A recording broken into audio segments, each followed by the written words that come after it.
Hello, my name is Dr Bobby Sura, consultant clinical psychologist and systemic psychotherapist based at Solihull Wellbeing Clinic. Right now I'm sitting at an airport lounge in Amsterdam.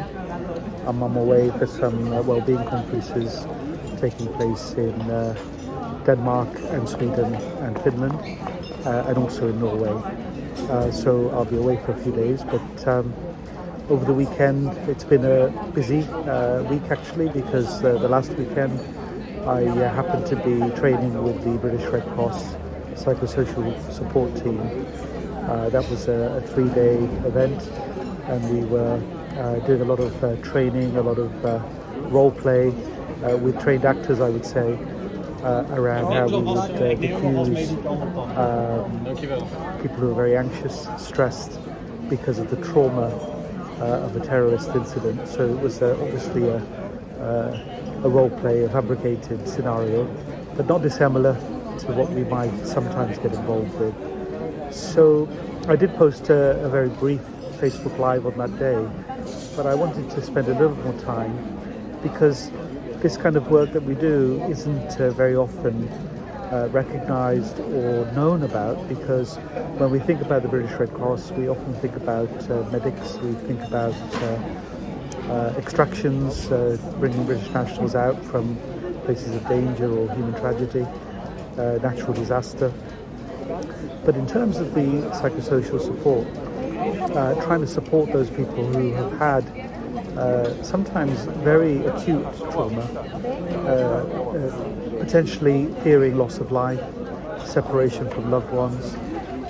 They may have injuries, they may have witnessed scenes where their friends and family and loved ones, or just fellow guests and passengers on a public transport, for example, have suffered potentially illness, accident, injury, or even death.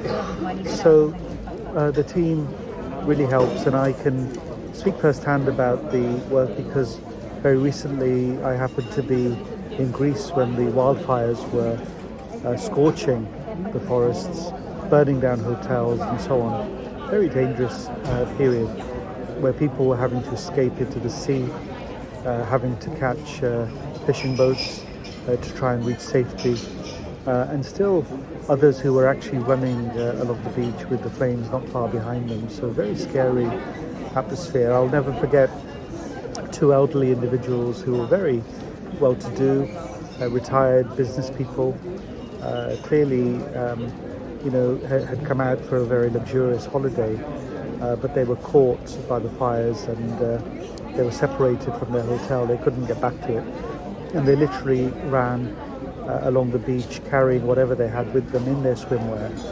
And somehow, after a long journey, something like 36 hours, they arrived at the airport in Rhodes, where I happened to be there with a team of people from the FCDO, the Foreign, Commonwealth and Development Office, diplomats and consular professionals who were there to support.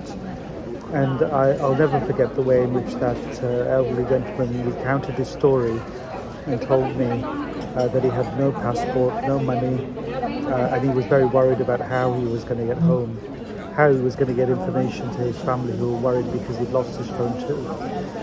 So we were able to support, offer some debriefing and some basic needs, just to drink and some comforting words and reassurance, as well as an emergency passport and some cash to help them to get home.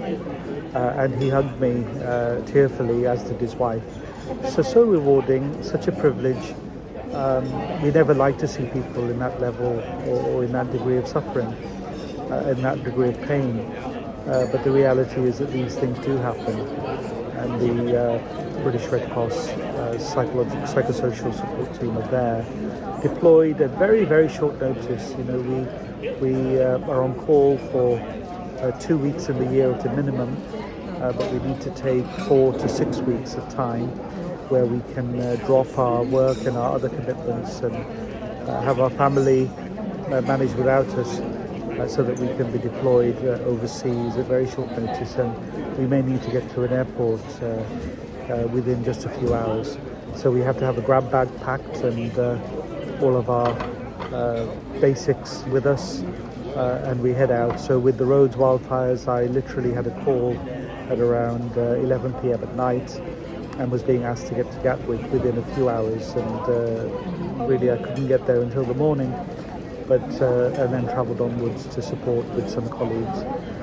And you can see from the photographs I'm putting up and the short videos, this is a timeline of some of the things that the British Red Cross has become involved with over the last 20 years.